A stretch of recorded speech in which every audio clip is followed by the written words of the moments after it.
The Runkandle family, a name that echoed with power, dominated half the world. Renowned for their lineage of warriors blessed with exceptional physics and unparalleled swordsmanship, they ruled with an iron fist. No foe could match their might, and entire lands fell before their relentless conquest.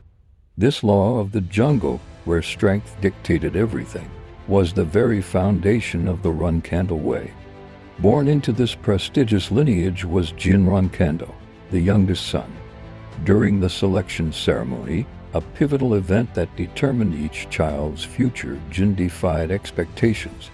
He grasped the patriarch's sword, Barasada, the legendary weapon of the family's founder. This act marked him as the chosen heir, destined for greatness. Visions of a glorious future brimming with success and acclaim danced in his mind. However, a harsh reality soon shattered his illusions. Jin possessed zero talent in swordsmanship. Whispers and scornful laughter echoed through the halls. How can a Runkandle be so inept? They scoffed.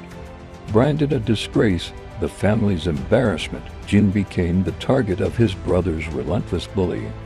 One day, as Jin practiced with a wooden sword, his brothers descended upon him.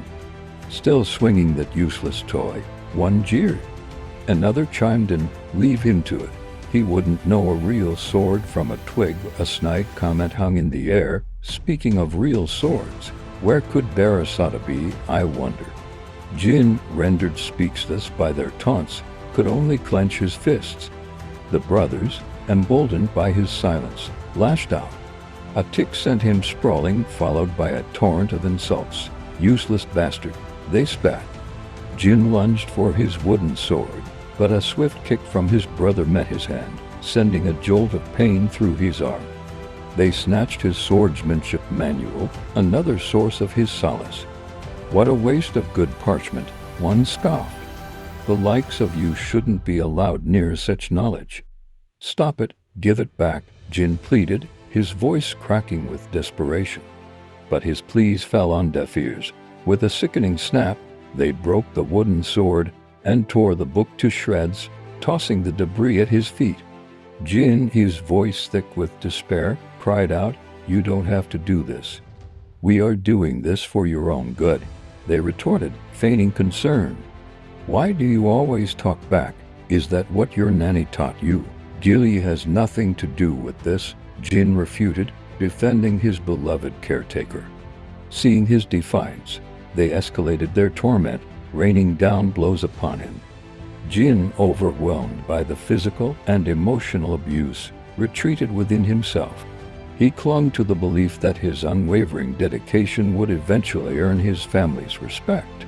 Through sheer hard work, he would overcome his shortcomings and prove himself worthy of the Runkandle name. This flickering hope became his sole anchor in the storm of humiliation that was his life. Jin Runkandle toiled for years, honing his swordsmanship within the walls of his prestigious family.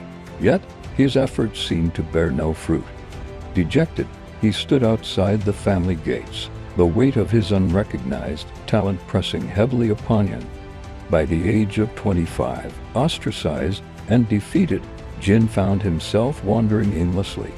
It was during this time of despair that he encountered his true calling. A chance encounter led him to a master who recognized the spark within Jin, a spark that wasn't swordsmanship, but a forbidden talent for magic. The revelation ignited a fire in Jin's heart. Here, outside the stifling confines of his family's expectations, he thrived.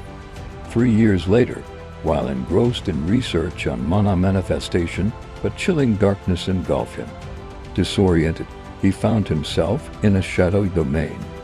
A voice resonated through the darkness, introducing itself as Sadare, the master of shadows.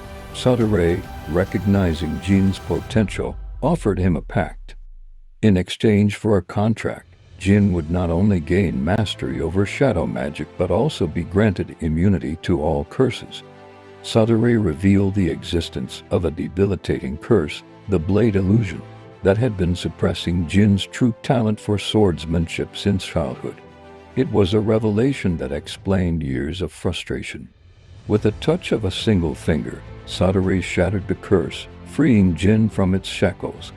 From this moment on, Sadare proclaimed, "No curse shall hold you back," with a final cryptic message about becoming an extraordinary magic swordman. The mysterious entity vanished. A surge of newfound power energized Jin. He grasped his sword, its weight feeling lighter than ever before. Every movement flowed with newfound grace and precision. He infused the blade with magic, pushing his limits further. Finally, after years of struggle, his true potential blossomed. Unbeknownst to Jin, a group of soldiers, harboring a grudge from his ostracized past, awaited him under the cloak of night. They saw an opportunity to eliminate the ostracized son. Exhausted from his training session, Jin remained oblivious to the impending attack. Suddenly, the world dissolved into darkness. A child's cry pierced through the void, followed by familiar voices, the voices of his family. Confusion overwhelmed him. Had he died? "Cheer up, young Master Jin," a gentle voice, Gilly's voice, soothed him. His eyes fluttered open. There, nestled beside him, lay Barasata, the legendary sword. A jolt of realization struck him. It was the selection ceremony. He wasn't dead.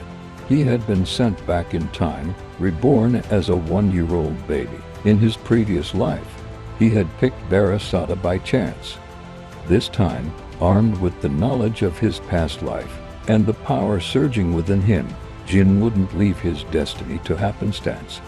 He reached out, a small hand grasping the magnificent blade. This time, the choice was deliberate. Jin Runkandle, the ostracized son, was no more. In his place, a legend was about to be born. The amusement in the Runkandle family was palpable as the youngest, Jin, held Barasata, the patriarch's legendary sword. The selection ceremony was a resounding success, a testament to Jin's burgeoning potential. However, 6 years later, within the imposing Strong Castle, a different kind of test awaited him. Jin reached for a book on a high shelf, his frustration evident as his hand fell short. With a sigh, he pulled a chair over and grabbed the book. According to family tradition, Jin was bound to remain within the castle walls until he reached the age of 10. 3 long years stretched before him, a yawning chasm of boredom. A sudden, loud noise from a nearby room shattered the silence. Jin rushed towards the commotion, concern etched on his face. He found a maid flustered, pointing at a dead bird lying on the floor. A chilling realization dawned on him. Within the confines of Strome Castle, only the Runkandle siblings could be responsible for such a deed. Tiptoeing towards a closed door, Jin overheard muffled voices. "Looks like the maid found it first," one voice snickered. It was Hayton Runkandle, the 9th son, notorious for his mischievous pranks alongside his twin brother, Dayton the 12th. "True," the other voice chimed in. "We put that there for him to see." Jin's fists clenched. He remembered all too well the reign of terror his brothers would unleash once they became flag-bearers of the Runkandle clan. Yet, here they were, barely 9 years old, tormenting him with the death of an innocent creature. Hayton's voice rose again. "Hey, I couldn't hear what Jin said because he just quit and attacked." Jin's blood ran cold. He burst through the door, his shadow magic swirling around him, a stark contrast to the playful demeanor of his brothers. "Shut the hell up," he roared, his voice laced with a fury he'd never known before. The playful facade of Hayton and Dayton vanished as they faced Jin's raw power. He launched into a whirlwind of attacks, fueled by years of pent-up frustration. "I've tolerated your games for too long," he growled, easily overpowering his surprised brothers. "From now on, it would be in your best interest to stay out of my sight." Just then, a knight materialized at the doorway, alerted by the commotion.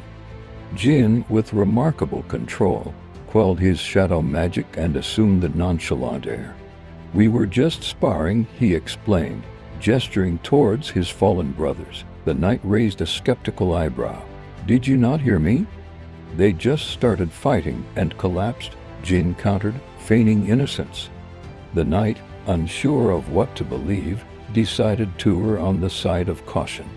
Very well, he rumbled, I'll have them taken to the infirmary. No need, Jin interjected, a sly glint in his eyes, there's somewhere else they need to be. He led the bewildered knight outside, where a storm was brewing. Jin gestured towards a nearby tree, its branches groaning under the wind's assault. Leave them there, he commanded. The knight hesitated. Are you sure, young master? The storm will worsen soon. Jin's gaze held a steely resolve. They need to be made aware of the consequences of their actions, he declared. By your order, young master, the knight conceded, a flicker of unease crossing his features. One thing was certain, the force Jin wielded wasn't ordinary aura or mana. The knight knew he had to report this to the patriarch. As he ordered servants to bring shelter for the exposed brothers, Jin watched from the shadows. He knew Khan, their guardian knight, had witnessed everything. The display of shadow magic wouldn't go unnoticed. Shadow energy, Jin thought, a satisfied smirk playing on his lips, proof of my contract with Sandrit. The contract, he had discovered, transcended lifetimes. And thanks to the curse immunity, a perk of being Sandrit's contractor, he was free from the blade's illusion that had plagued him in his previous life. The foolish, talentless Junwan candle was no more. This time around, things would be different. News of the incident reached the patriarch swiftly, delivered by Khan. The patriarch, a formidable figure with a mane of silver hair, wasted no time. Assemble the flag bearers, he boomed, his voice echoing through the halls. I will personally deal with this matter. Khan bowed deeply. As you command, patriarch. Word spread like wildfire, and soon all 7 flag bearers of the Run Candle clan, along with 200 knights under their command, stood assembled. The scene. Hey, everyone, I have some exciting news.